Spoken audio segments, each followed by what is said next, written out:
Eh, Hola de nuevo, aquí estamos con la segunda parte del comentario introductorio a la lectura de Eclipse de Dios, capítulo 3, puntos 5 a 9. En el punto 5, Buber profundiza en el tipo de conocimiento, el significado que se alcanza en la experiencia religiosa, frente al tipo de conocimiento, de verdad o significado que se da en el conocimiento filosófico. Y la clave se podría definir en torno a 3 palabras, ¿no? El significado en lo religioso se da en el encuentro, en la acción, en segundo lugar, y por último, en el compromiso. Para ello, Buber en este punto recurre a un hecho, y es que las religiones no son un ente abstracto que uno estudia, sino que son realidades históricas y que en estas realidades, pues, que tienen su origen en una experiencia de lo divino, de lo sagrado, se dan momentos en los cuales esa experiencia se contamina y se desvía. Y ese desviarse va a contar a partir de diferentes momentos con ayudas para conservar la pureza del elemento religioso, ¿no? Y conservar así su autonomía y su independencia frente a intentos invasores que desde otras instancias culturales o del pensamiento o de lo que sea van surgiendo a lo largo de sus devenires, ¿no? Bien, pues esa lucha de la religión por conservar la experiencia puede ser pues a través del profeta, también cuando se produce una revuelta herética y las reformas correspondientes, la nueva cimentación que se puede dar de estos caracteres, ¿no? Se trata de una lucha que desea retornar al elemento original, ¿no? Esto sería común a diferentes momentos de la historia religiosa, ¿no? Esto lo podemos ver también nosotros, por ejemplo, en las grandes instituciones dentro de la misma Iglesia, ¿no? Las reformas que grandes congregaciones han tenido, por referirme solamente a una muy conocida, las religiosas carmelitas, por ejemplo, la reforma en tiempos de Santa Teresa de Jesús, o aquí en España la de la Madre Maravillas en el siglo pasado, ¿no? Todo con un recobrar, ¿no? El carisma original donde se había dado la experiencia de lo sagrado, ¿no? Por lo tanto, el significado, lo que la religión alcanza, está sujeto a la historia. O sea, se da en un momento, ¿no? Que tiene algo de imprevisible y algo de irrecuperable, ¿no? Y que hay que defender, ¿no? Y que es ahí cuando esto se produce, ¿no? Es, por lo tanto, el mantener ese encuentro originario lo que dota de significado y defiende el contenido de lo vivido, ¿no? La invasión de elementos extrarreligiosos. Esta lucha por mantener el significado se da no en un plano puramente teórico, sino que se trata de hacer experiencia en la propia vida, ¿no? Y vivirlo, ¿no? Porque si no, si se destruye la espontaneidad del misterio, se perderá el significado. Es quien permanece firme, sin retrocesos o reservas, al que responde al poder de la realidad y lo responde de forma viva con sus obras, con sus acciones, el que alcanza ese significado, ¿no? Y esto se traduce, finalmente, en el compromiso, lo que aparece también en el pueblo de Israel en el momento del monte Sinai. Bien, visto el tipo de significado que se da en la religión a través de su carácter intrínseca y esencialmente histórico, pasamos al punto 6. En este punto 6 se hace una profundización en ese carácter existencial o vivido de lo religioso. Y Buber lo hace buscando la unidad entre dos experiencias de lo auténticamente religioso. ¿Cuáles son estas dos experiencias? la de el temor de Dios,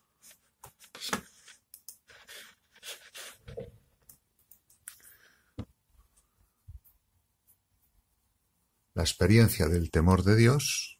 He perdido el ratón y no me obedece.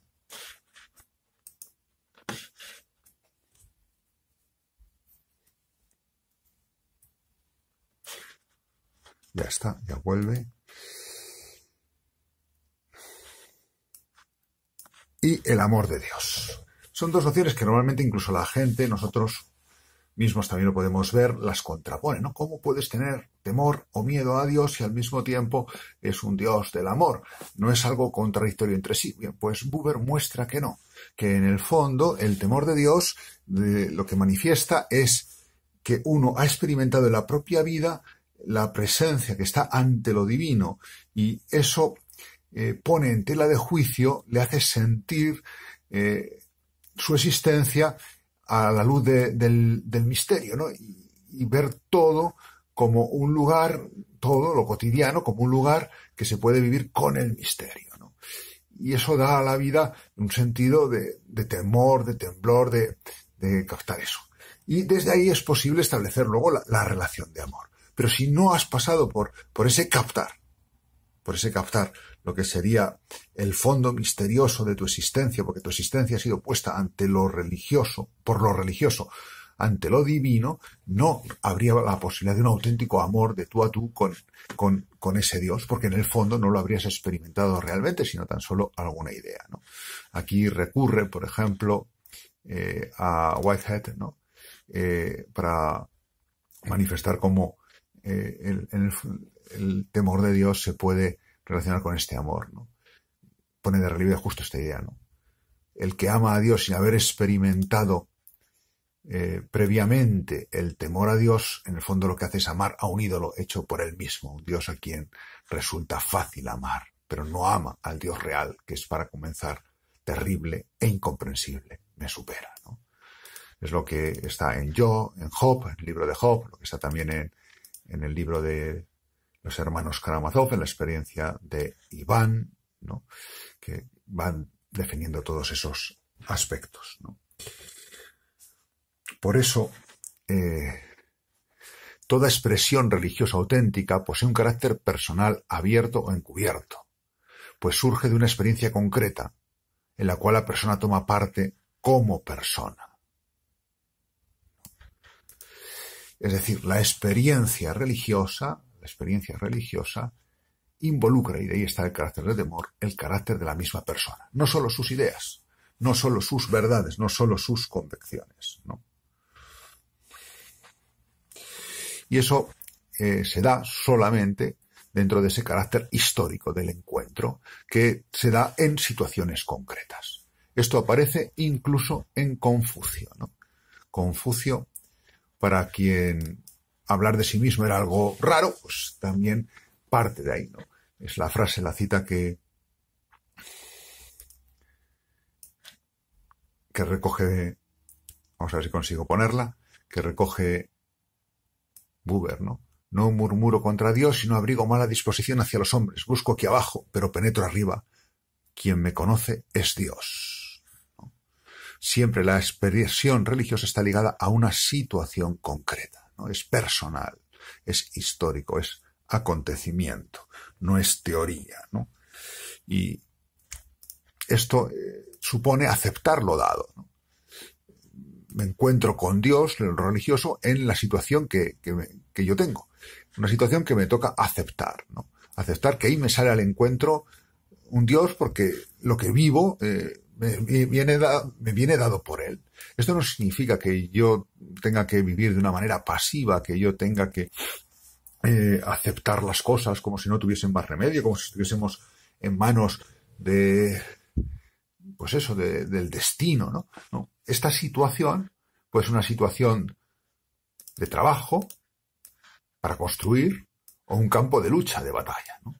Lo que me permite la experiencia religiosa es descubrir precisamente en esa situación que detrás hay algo que me trasciende, algo con que me he encontrado, algo divino.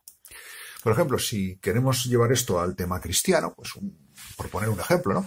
Es el descubrir cómo en una situación ordinaria detrás de los trabajos ordinarios, uno descubre que eso no es solamente una tarea humana, sino que también hay algo divino y hay un diálogo y un encuentro posible con el tú divino trascendente. O si lo llevamos a una situación como la actual, con esta epidemia de coronavirus, pues puede resultar que lo que tenemos que hacer es luchar por transformar un campo de batalla extraordinario en una ocasión de amar, de servir, de dar esperanza, yendo a contrapelo, ¿no? Pero el que ha tenido la experiencia religiosa acepta el lugar. Es decir, se compromete en la realidad. En una palabra más cristiana, se encarna. Se encarna, ¿no? Una falsa religiosidad sería precisamente la que lleva a huir, ¿no? Sería una falsa ascesis, ¿no? Igual que uno puede huir a través de la abstracción filosófica y refugiarse en el mundo de las ideas, uno podría vivir una falsa religiosidad que le lleve a abstraerse del compromiso con la tarea concreta. Dicho aquí, Buber no aumenta aquí a la vida mística cristiana ni a la vida mística judía, ¿no? Yo creo que para todos nosotros es claro que la vida contemplativa de la clausura lleva precisamente a todo menos a desentenderse del mundo. Uno vive fuera del mundo para elevar el mundo, para ser testigo ante el mundo, para precisamente transformar el mundo y haciendo presente en él lo trascendente, ¿no? Es decir, ese tipo de vida no contradiría, en mi opinión, la tesis que está sosteniendo aquí Buber, ¿no? Esta ascensión. Bien, con esto pasamos ya al punto número 7 y estamos viendo qué sentido es el conocimiento de la verdadera religión. Y en el punto 7, Buber se dedica más a lo que es la filosofía, ¿no? Y a mostrar cómo es necesario también su aportación, aunque sea distinta, ¿no? La filosofía consiste en el arte primario de la abstracción, ¿no? La abstracción es algo distinto de lo que hace de manera absolutista Hegel, ¿no? No es la abstracción absoluta de Hegel, ¿no?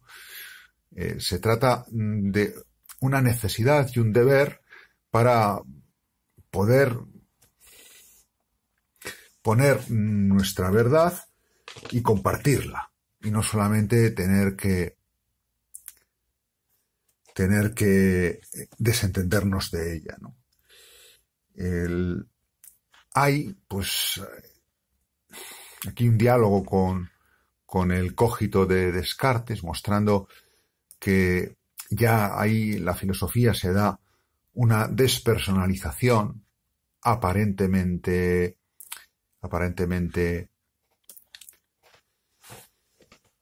no percibida, ¿no? La filosofía lo que haría, y por eso pone el ejemplo de Descartes, es abstraer el yo, ¿no?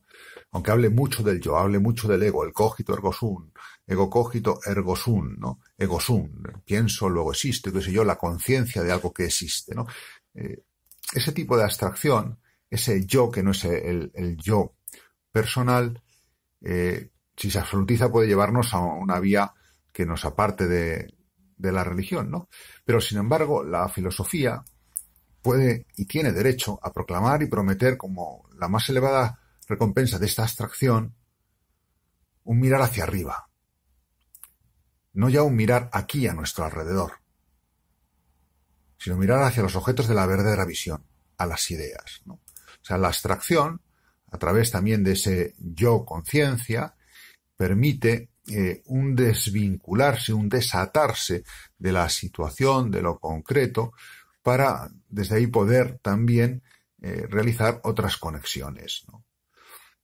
Y así abrirnos a una realidad superior. La filosofía por eso se arraiga en el supuesto de que uno divisa lo absoluto. Y esto lo hace pues a través de esa abstracción en los universales, ¿no? Esta sería la tarea de la filosofía.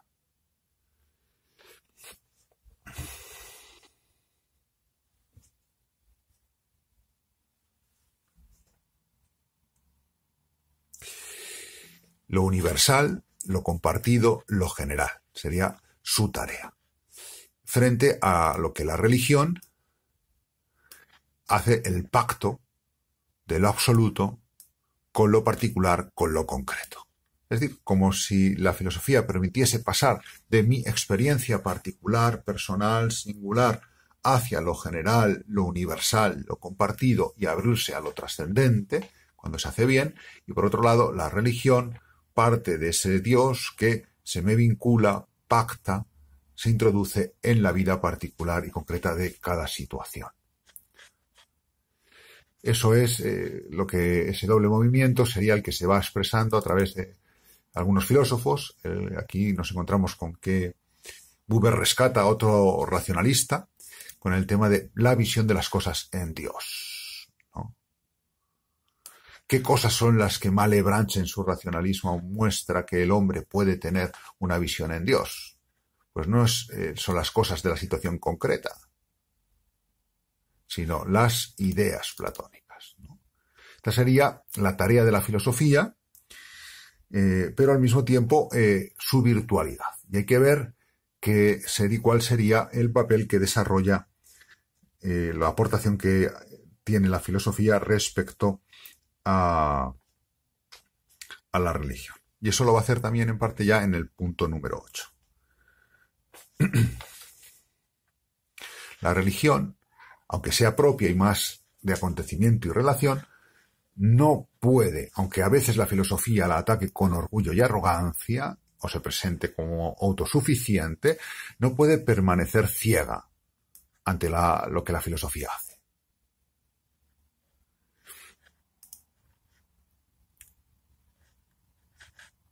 La religión debe conocer el conocimiento, no solo como una necesidad, sino también como un deber.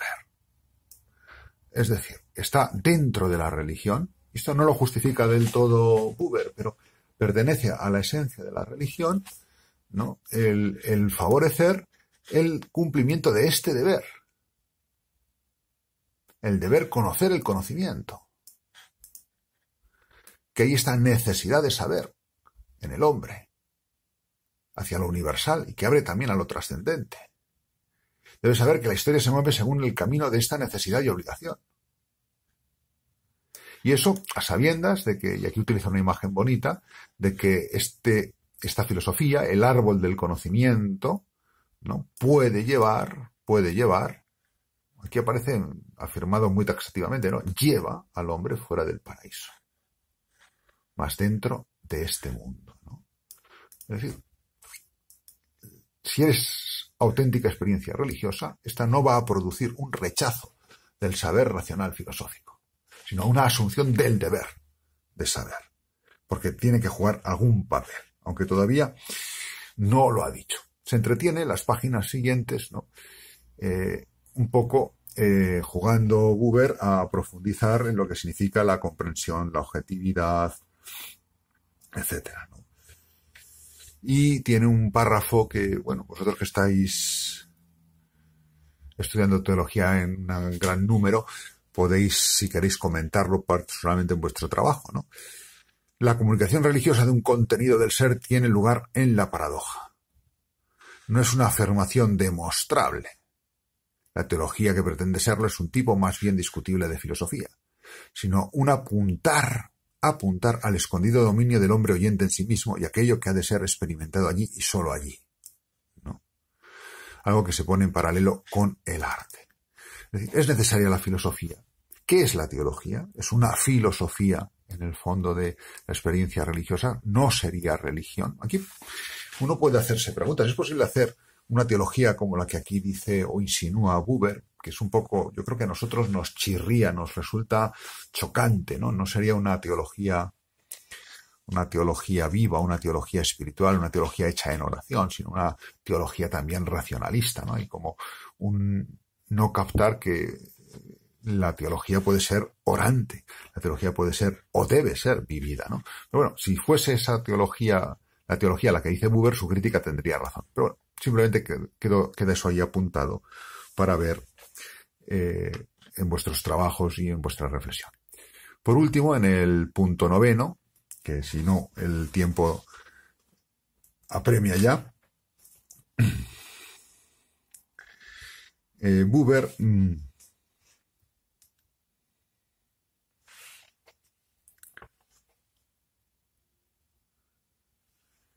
va a lograr la articulación entre las dos esferas que se distinguen, filosofía y religión, dos esferas en que tiene una prioridad lo religioso, lo encuentro y lo personal, frente a lo filosófico, que es más general, más universal, pero que esto no significa que se descalifique lo filosófico, aunque sí deba mantenerse en su sitio sin invadir los terrenos, como a veces pretende, de lo auténticamente religioso y reducirlo a una esencia o a un concepto.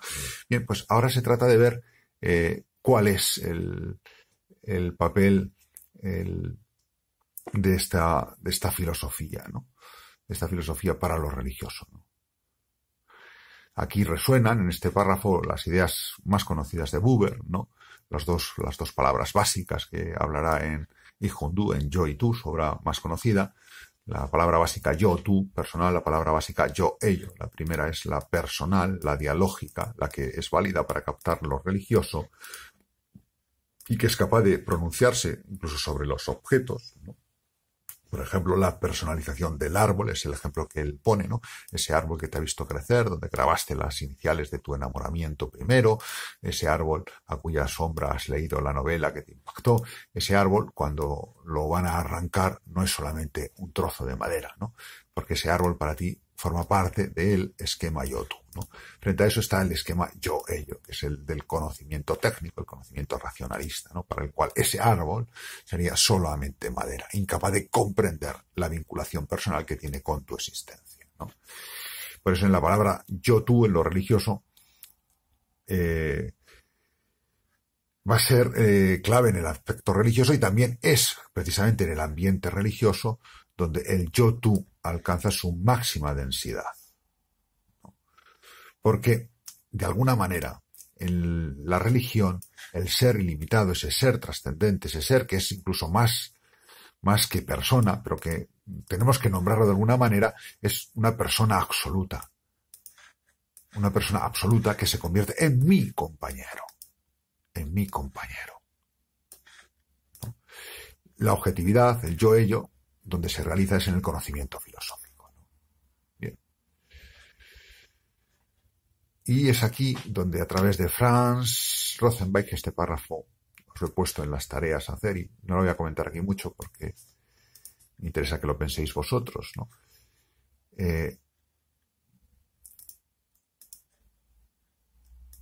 Hay para Buber y para Rothenbeck una especie de plegaria de los filósofos que se aleja más del tú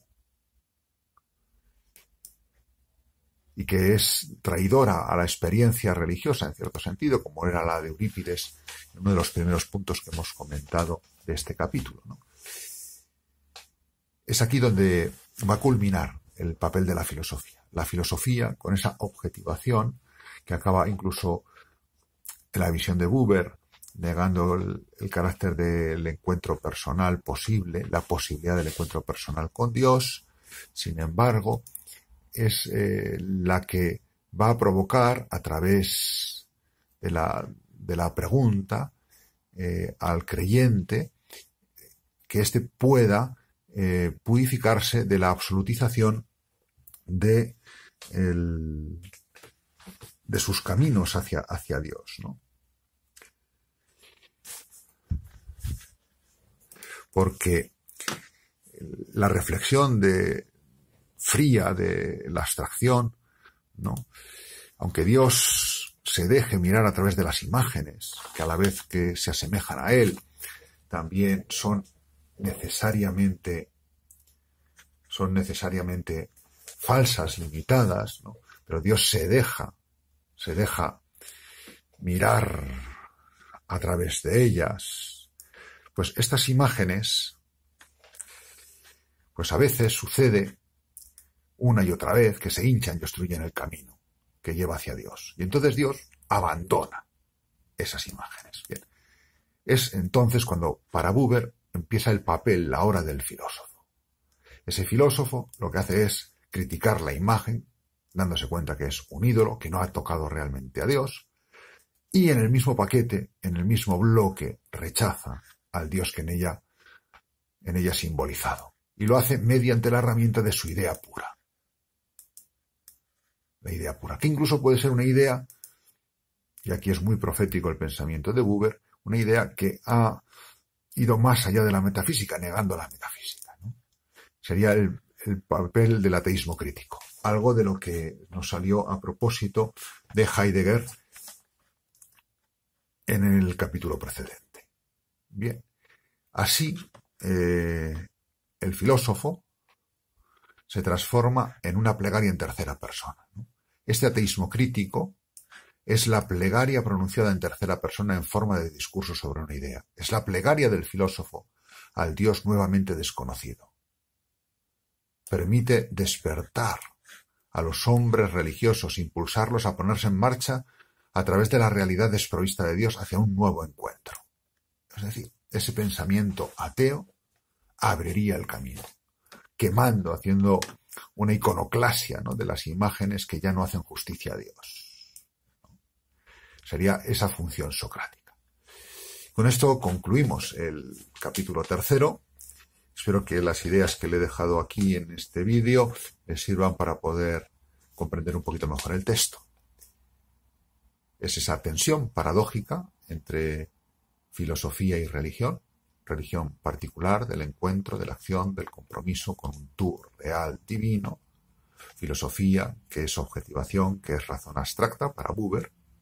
Yo pienso que hay muchas cosas ahí más matizables, pero que incluso paradójicamente, cuando ese pensamiento se hace ateo, permite una crítica de las falsas religiosidades que predispondría, al menos ahí lo deja Buber en este punto, a la posibilidad de un nuevo encuentro personal con lo divino. Muchas gracias por haberme escuchado y hasta la próxima. Si la situación del coronavirus permite retomar las clases ya después de Pascua, este será el último vídeo de esta asignatura. Si por el contrario la normalidad de las lecciones presenciales no vuelve después de la semana de Pascua, encontraremos ya el vídeo del capítulo 4, el amor a Dios y la idea de divinidad, ¿no? Esperemos que no llegue este momento. Hasta el último día de la octava de Pascua tiene usted tiempo para realizar el cuestionario. Le ruego que siga las instrucciones detalladamente, especialmente lo que se refiere a los títulos de los trabajos y al título del correo electrónico, pues eso me facilitará a mí procesar la información y poderse entregar a tiempo.